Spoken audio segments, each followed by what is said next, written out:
Hello guys and welcome back. So today me and Jess from New Zealand are doing a collab video.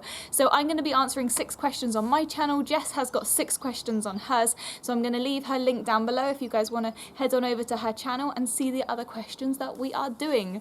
So me and Jess have known each other for years now. We actually met on YouTube, so I will put our other videos down below as well if you want to check those out. It'll be awesome. Right, let's get started on our lockdown New Zealand kind of versus the UK questions. Okay, Gabby is going to be our reader today. Hello, Gabby. Hello. How are we doing? I'm the quiz master. And Okay, I am ready? on my throne, so... Who do you think will get out of lockdown first? NZ or UK? NZ! NZ! So I think that New Zealand will 100%, like, I have no doubt that they're going to get out first. I actually have no idea what's happening in the UK at the moment. So I think New Zealand will get out of lockdown first, only because we don't have any other countries that border on us, whereas the UK or England, well, I guess in terms of the UK, there's quite a few countries within that. So it's a lot harder to control and your population's a lot bigger. So I think New Zealand will, because once we've contained it here, then it should be contained. So I'm hoping we do anyway. What are your statistics? Our statistics, okay, ours are really not very good. So we have had over 20,000 people die. We've had over 140,000 cases, and the strange part is that it says NA for recovery, so like not applicable. So we don't actually know how many people have recovered. So New Zealand statistics compared to the rest of the world are pretty good. It's still, I guess any death is not good, but yeah, I guess in comparison it's quite good. So I do need to have a look down because I don't know off the top of my head. But so far the total cases is 1,469 total cases in New Zealand, with 19 total deaths. And then we have 1,180 total recovered. So we currently have 270 active cases, and I'm really hoping that this can continue to drop and we can have more people recovered. Does your country have enough PPE? I don't know, I don't think so. So guys, PPE is personal protective equipment. So me and my mum have been making like the headbands and the bags because there's been like pleas on Facebook for because there's been like shortages for people to make them.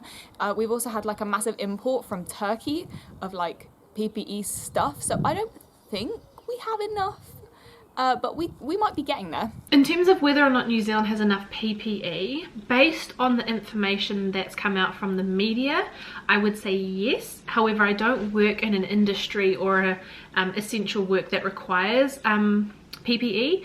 So from what we've been told, yes, and the government has continued to remind people that if their company is not using it, to, I don't know, like put not an inquiry, but get in touch with someone from the Ministry of Health, because there should be enough PPE. So based on the government and the media, we do have enough, but it's hard to know whether people that work in the industries think and feel that we have enough.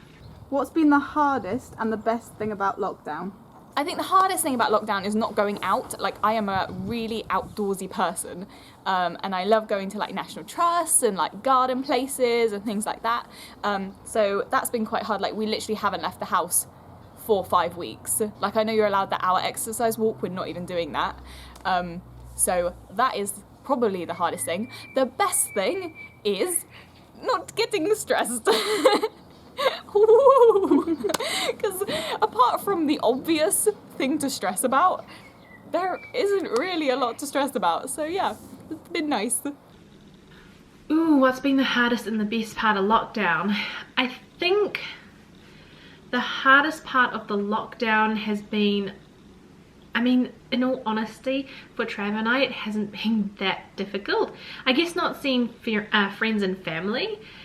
That's probably the hardest thing, because we're so used to just being able to see them whenever, and some of our friends were just like, oh, let's do something, and we just do it, whereas now it's like we can't do that. So I think that's probably been the hardest thing. What I've liked most is having so much time at home. So I'm very much a homebody. I love being at home.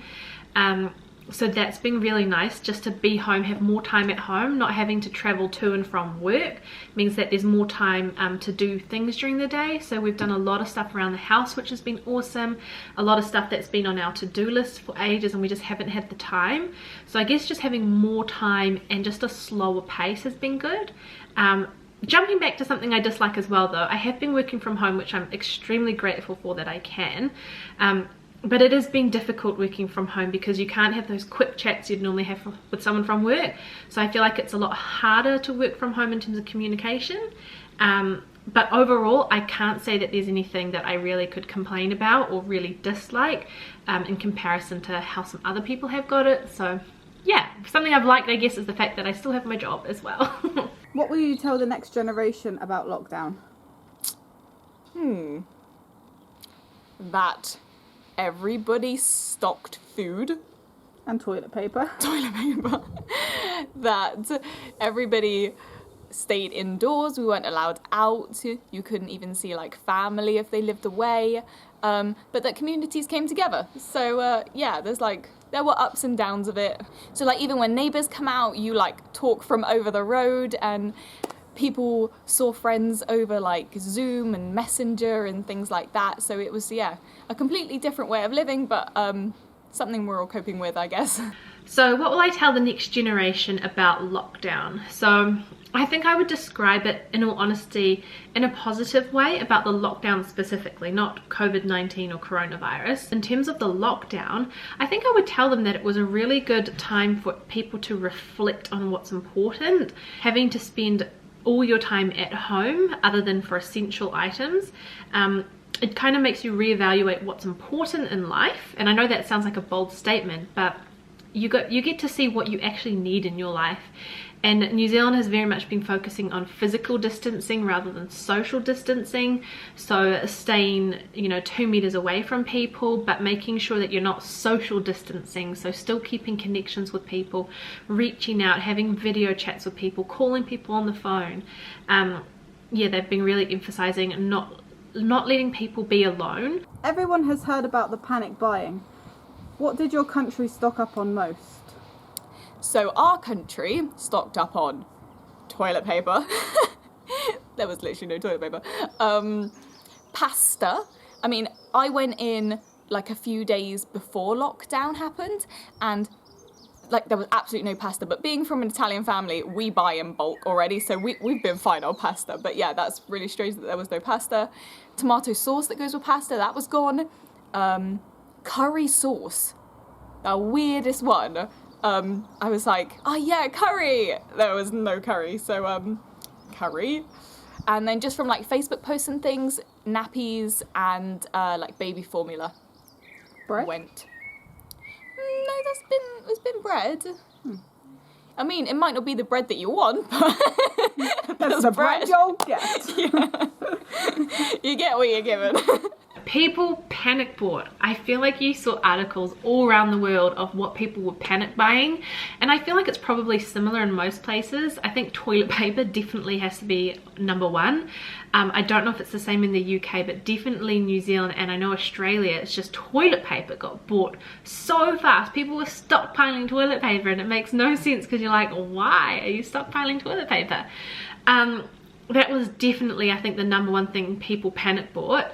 And that was also pre-lockdown that people started buying it. And then once lockdown was actually announced, it was just like people went nuts over toilet paper.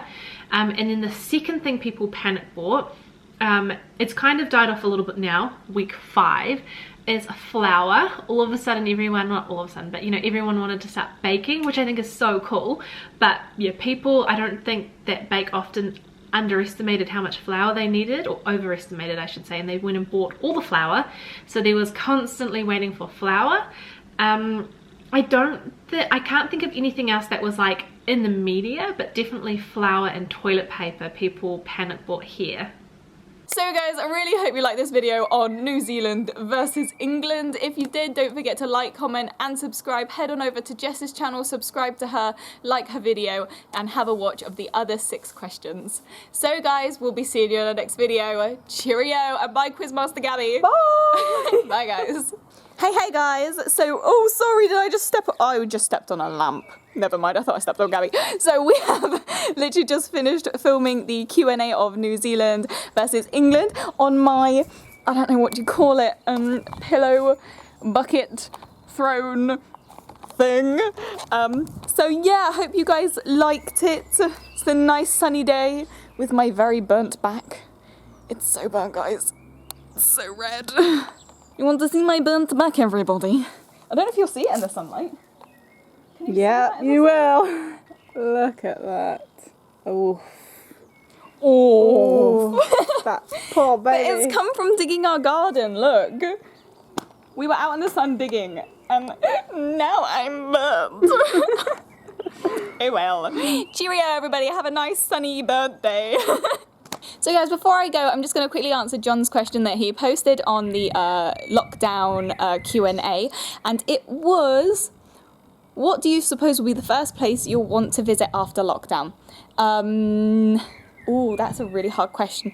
Personally, I do think somewhere like a National Trust, somewhere with like a big open space outdoors, or maybe like a zoo or something like that would be amazing. So that would definitely be the first place.